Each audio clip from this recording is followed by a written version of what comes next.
Right. வணக்கம். போன முறை வந்து 7வது கேள்வி வரைக்கும் பார்த்தோம் முதல் வீடியோவில்.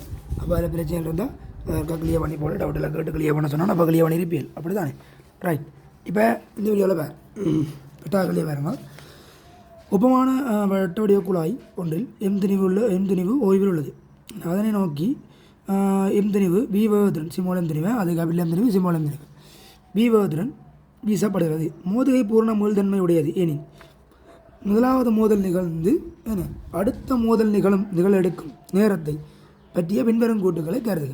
கேட்கானே ஒரு மோதல் இங்கே விஷயம் என்ன நடக்கிறதெல்லாம் பூர்ண மொழியில் மோதின்னு சொல்லி போட்டான். அப்போ இவர் வந்து ஒரு ஆள் கேபிட்டல் எம் திணிவு, இன்னொரு ஆள் சிமோல் எம் திணிவு. ஒரு ஆள் இவர் நிற்கிறார். இவர் வீவத்தில் வந்து அடித்து திருப்பி பின்ன வைக்குது. பூர்ண மொழியில் மோதுகின்ற ரெண்டு பேரும் வேறு வேறு வேகங்களில் எதிரே திசையில் நகர்றதுக்கு திணிவுகளை பொறுத்து நகர்றதுக்கு வாய்ப்பு இருக்குது. ரைட். இப்போ என்னதான் இருந்தாலும் உனக்கு தெரியும் என்ன பூர்ண மொழியில் மோதுகேண்டா செயற்கை வேகங்களை அச்சர கணித கூட்டுத்தொகை பிரிகை வேகங்களை அச்சர கணித கூட்டுத்தொகைக்கு சமன்ற விளக்கம் உனக்கு தெரிஞ்சிருக்கு. அப்போ அதை வச்சுக்கொண்டு ஈஸியாக அனலைஸ் பண்ணுற கேள்வியானது. சிமோலம் சமன் கேபிட்டல் ரெண்டாவது மோதுகை நடக்கிறதுக்கு 2πr/v என்ற டைம் எடுக்குமா என்று சொல்கிறார். என்ன வணக்கம் உனக்கு இங்கே ஒரு சுவாரஸ்யத்தை கவனி. உனக்கு தெரியும் நடக்கிற மோதுகை பூரண மீளியல் மோதுகை என்று தெரியும். அப்போ நடக்கிற மோதுகை பூர்ண மீளியல் மோதுகைண்டா வந்து அடித்து பூர்ணமொழியில் மோதுகேண்டா என்ன செயற்கை வேகங்களை அச்சராணியை கொடுத்தவை பிரிகை வேகங்களை அச்சராணியை கொடுத்தவைக்கு சமன். அப்போ அடிக்கிற வேகம் வீண்டா பின்னதை கேட்கல ரெண்டு பேரும் எதிர்த்து சில பின்ன வைக்கும். இப்போ சும்மா சொல்லணும்னா இவர் எங்களை பக்கம் V1 வேகத்துலேயும் இவர் இங்கால பக்கம் V2 வேகத்துலேயும் போகும். ஆனால் பிரிகை வேகங்கள் அச்சராணியை கொடுத்தவங்க என்ன வேறு இருக்கணும், திருப்பவும் Vக்கு சமனாக இருக்கணும். அதான் பூர்ணமொழியில் மோதுகை. அப்போ என்ன சுவாரஸ்யம், திணிவுகள் எதுவாக இருந்தாலும் அடித்து திரும்ப பின்னதை கேட்கல ரெண்டு பேர் சார்பு வேகம், ஒரு ஆள் சார்பாக மற்ற ஆளோட வேகம் கட்டாயம் திருப்பவும் வியாக தான் இருக்கும். இதான் நீ ஏற்றுக்கொள்ளணும். ஓமா இல்லையா? அப்படியேண்டா என்ன திணிவாக இருந்தாலும் நடக்கிறது பூர்ணமொழியில் மோதுகேண்டா திருப்பி அவர் சுற்றி வந்து அடிக்கிறதுக்கு எடுக்கிற டைம் மட்டும் பார்க்கல என்னவா இருக்கும் 2πr மொத்த தூரம் கீழ் சார்புவம் என்னது V, அதாவது S/T S/T S/V S/V விளங்க விஷயம் வேண்டு. அப்போ என்ன தெளிவாக இருந்தாலும் திருப்பம் வந்து அவருக்கும் அடித்து திருப்பி பின்னதை கேட்கல அதே டைம் தான் எடுக்க போகும் 2πr/v. ஏன் சார்புவகம் திருப்பவும் வியாக தான் இருக்கும் பூரண மொழியில் மோதுகேண்டபடியா சரியான. அப்போ இதன்படி பார்க்க முதலாவது கூட்டு சரி, ரெண்டாவது போல் மூன்றாவது கூட்டு சரி, பின்ன மாதிரி ஏசி சரி மூன்றாம் விட பொறுத்து விளங்குது என்ன விஷயம் உண்டு.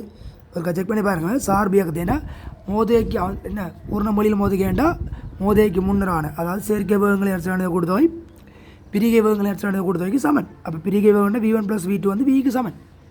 ஆமாம் இல்லையா? அப்போ V1 + V2 Vக்கு சமன்டா திரும்ப சார்புவகம் 2π அந்த சார்புவகம் V இவர் சார்பு மோதனா பிறகு சார்புவகம் V. அப்போ திருப்ப சுற்றி வந்து அடிக்கணுமெண்டா 2πr தூரம் சுற்றணும். 2πr/v தான் திருப்ப எடுக்க டைம். செக் பண்ணி பாருங்க ஒருக்கா. அடுத்த பாருங்க 9. ஒரு பொருளின் கோண உந்தம் தொடர்பான பின்னரும் கூட்டு. கோண உந்தத்தின் திசையானது கோண வேகத்தின் திசையிலே இருக்கும் கட்டாயம். கோண வேகம் ஒரு காவி கணியம், சடத்த திருப்பம் ஒரு எண்ணி கணியம். அப்போ கோண வேகத்தின் திசையில் தான் கோண உந்தத்தின் திசை இருக்கும். சரி. பொருளின் மீது தாக்கும் விலகில் விசை 0 எனில் கோண உந்தம் எப்போதும் மாறலையா? பொருள் மீது தாக்கும் விலகில் விசை 0 கோண உந்தம் மாறலையோ? கவனமாக இருக்கணும். இல்லை டக்குன்னு நாங்கள் பாஞ்சு விழுந்து ஓமடி சரி கூட பார்ப்போம். பொருள் மீதான விலகில் விசை 0 ஏக வருமான உந்தம் தான் காப்படையும். கோண உந்தம் காப்படையணும்டா முறுக்கம் 0 இருக்கும். சரி, நான் திரும்ப மார்க் பண்ணுறேன். ஆனால் எக்ஸாம் போல திரும்ப வரைக்கலன்னு இது போல தான் போடுவேன். இந்த இடத்துல போல தான் போடுவேன். நீ பாஞ்சு வந்து சரியான தான் போட பார்ப்பேன். படிவாக சுயநினைவோடு இருக்கணும். கோண உந்தம்ன்றது முறுக்கம் சம்மந்தப்பட்டது. அதுக்கு விழல் விசை 0 கோண உந்தம் மாறலின்னு கொடுக்கலாது. கோண உந்தம் காப்படையணும்டா முறுக்கம் 0 இருக்கும். நேர்கோட்டு உந்தம் வேக வருமான உந்தம் காப்படைகிறது தான் விசை 0 இருக்கும். எனவே அந்த கூட்டு பிள்ளை சீக்கிரம் பாருங்கள்.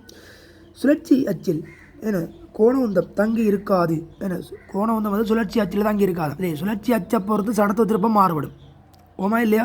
சுழற்சி அச்சை பொறுத்து சடத்துவ திருப்பம் மாறுபடும். அப்போ சடத்துவ திருப்பம் மாறுபட்டால் கோண உந்தம் மாறுமா இல்லையா? மாறும். எனவே சி கூட்டும் பிள்ளை ஏ மாத்திரம் சரி. விளங்க விஷயம் உண்டு. ஏ மாத்திரம் சரி. ரைட். அடுத்த கல்வி வர 10வது கல்வியை விஷயங்களை கிளியர் பண்ணி என் தேவையான கேட்கணுமே. வெளிவண்ணிக்கு எக்ஸுடைய நிறுத்தல் கடிகாரத்தை பயன்படுத்தி எளிய ஊசலொன்றின் அளவுக்கான நேரத்தை அளந்தபோது அந்த நேரம் T ஆகும். சதவீத வலு 1% இருப்பதற்கு எடுக்க வேண்டிய எளிவு அலைவலின் எண்ணிக்கை உனக்கு தெரியும் என்ன? சதவீத வலு சமன் வாசிப்பின் மேல் லீஸ்கவுன் தர 100. ஓமா இல்லையா? சதவீத வலு சமன் வாசிப்பின் மேல் லீஸ்கவுன் தர 100. அப்போ 1% சதவீத வலு வரணும்டா வலுவளவு இருக்குது ஒரு சாரி இழிவண்டிக்கு தான் இருக்குது இழிவண்டிக்கு எக்ஸ். அப்போ எக்ஸின் கீழ் வாசிப்பு ஒரு அளவுக்கான டைம் டி என்ற டி தரேன். சரியா? வாசிப்பு தர 100 வழங்கியிருக்க அவசியம் உண்டு. அப்போ என்ன அளவு? 100 எக்ஸின் கீழ் டி.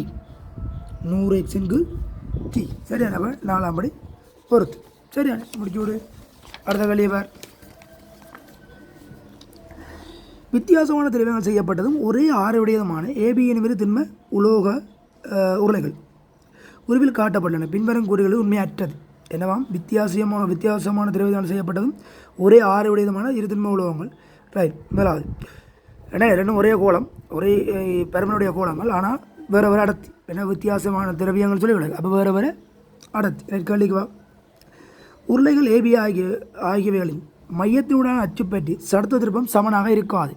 ஏன் சமனாக இருக்காது? உனக்கு தெரியும். உருளை என்றால் உருளை தானே. உருளை என்ன மென்ஷன் பண்ணியிருக்கா? உருளை என்றால் என்னது உனக்கு தெரியும்? mr²/2.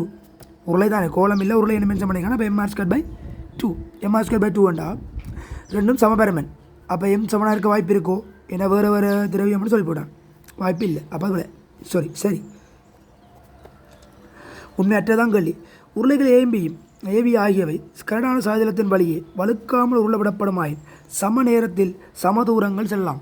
உனக்கு தெரியும். சடத்துவ திருப்பம் கூடினவர் இயங்க மறுக்கும் தன்மை. என சடத்துவ திருப்பம் மட்டும் எனக்கு கவனமாக இருக்கும். சடத்துவ திருப்பத்துக்கு நிறைய டெஃபினிஷன் சொல்கிறாங்க. ஒன்று சுழல மறுக்கும் தன்மை, இன்னொன்று திணிவு பரம்பல். திணிவு பரம்பலும் சடத்துவ திருப்பம் தான். ரைட். திணிவு பரம்பல் சடத்துவ திருப்பம். அடுத்தது இயங்க மறுக்கும் சுழல மறுக்கும் தன்மையும் சடத்துவ திருப்பம். அப்போ இங்கே கட்டாயம் சடத்துவ திருப்பம் கூடினவர் லேட்டாக வருவார், மற்றவர் குயிக்காக வருவார். அப்போ இது கதையும் பிழை. சமதூரங்கள் செல்லாமன்றது பிழை. என்ன? உருளைகள் ஏபி ஆகியவைகளில் ஒப்பமான சாதனத்தின் வழியே விளவிடப்படுமாயின் அவைகளின் ஆர்முடுகள் சமனாகும். ஏன்னா ஒப்பமான சாதனத்தை விளவிட்டால் ஆர்முடுகள் சமன். ஏன்? ஜி சாண்டிட்டா தானே.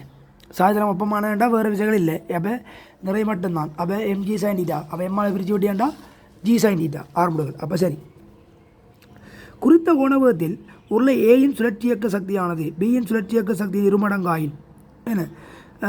ஏயின் அடர்த்தியானது பியின் அடர்த்தியின் இருமடங்காம். உனக்கு தெரியும் என்ன? சுழற்சியக்க சக்தி 2 மடங்குண்டா ½ ஐ-ஒமேகா வர்க்கம். ஐயில் எப்படியோ 2 உருளைண்டா அந்த எம் தான் மாறுபட போகுது.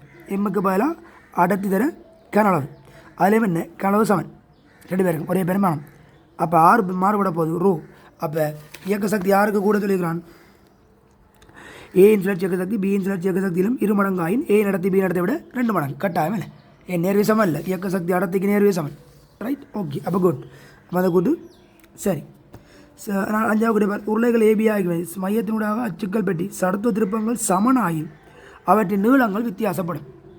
சடத்துவ திருப்பம் சமனண்டா ஏன்னா கட்டாயம் என்ன பிரச்சனை? இங்கே சடத்துவ திருப்பம் சமனண்டு மென்ஷன் பண்ணுறாண்டா கட்டாயம் திணிவு மாறுபடுது. என்ன அர்த்தம்? ஒரே மெட்டீரியல் சடத்துவ திருப்பம் சமனண்டா அப்போ திணிவு தான் மாறுபட்டு கொடுக்கும்.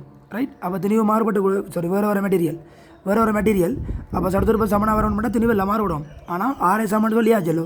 அப்போ கட்டாயம் என்னவா இருக்கும்? நீளங்கள் மாறுபட்டு தான் இருக்குது. சரி. திணிவு சமனாக வரணும் இல்லை கட்டாயம் விளங்குதா? அப்போ என்னவே 2ஆம் படியை பொறுத்து. ரைட். அடுத்த பாரு 12வது. பக்க நீளம் 4 சென்டிமீட்டரை உடைய ஒரு மரக்குற்றி 3 சென்டிமீட்டர் நீளம் உள்ள இலையினால் பாத்திரத்தின் நடுப்புள்ளிக்கும் மரக்குட்டியின் நடுப்புள்ளிக்கும் இணைக்கப்பட்டுள்ளது. ஓகே.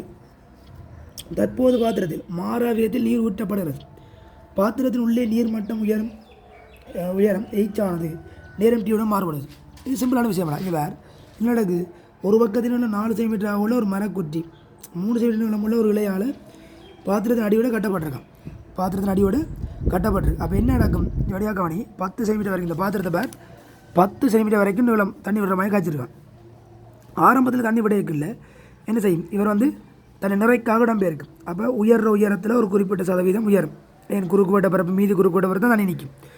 ஆனால் ஓரளவுக்கு பிறகு அதாவது மரக்குட்டி அடர்த்தி பிறகு மிதக்கும். அப்போ ஓரளவுக்கு பிறகு மரக்குட்டி அப்படியே தண்ணியோடு சேர்ந்து மேலே வரும். அப்போ தண்ணி நிரம்ப வேண்டிய குறுக்குவட்டு கூடுது. வடியாக விளங்கிக்கோள். ஆரம்பத்தில் மரக்குட்டி கீழே நிற்கும். நீ தண்ணி விட இந்த இடம் மட்டும்தான் நிரம்பும். ஆனால் மரக்குட்டி நிறைக்கு சமனாக மேலே இப்போ வந்துட்டேன்னா இந்த மரக்குட்டி சேர்ந்து நகர வலிக்கிட்டு மேலே.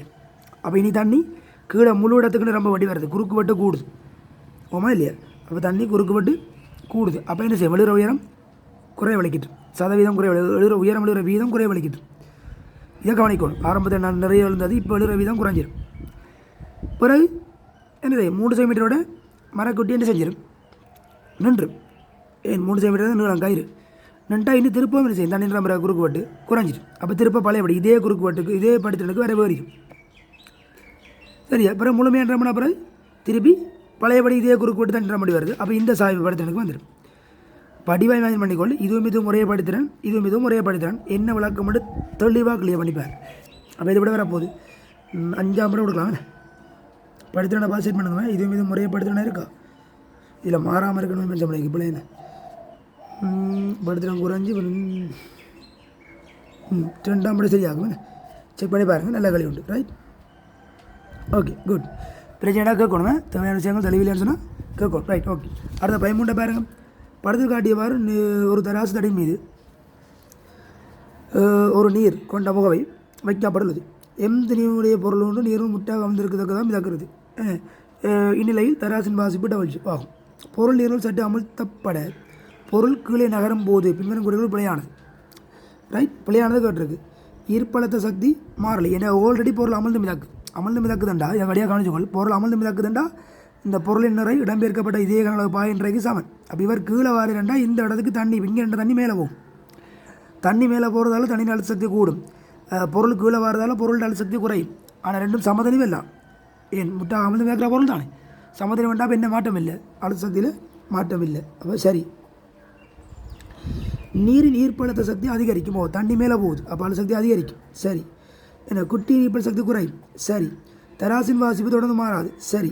குட்டியானது ஆர்வமுடன் இயங்கும். இல்லை. ஏன், உனக்கு தெரியும் நிறைய மேலே சமன். நீ தட்டி விட்டா விளைவு விசா 0 மாறாவது தான் இயங்கும். ஓமில்லை, நீ விட்ட 2ஆம் முதலாம் விதி. ரைட், விடையை செட் பண்ணி பாருங்கள், விளங்கியிருக்கும். செட் பண்ணி பாரு. Right, okay. இதை பாருங்கள். 14வது.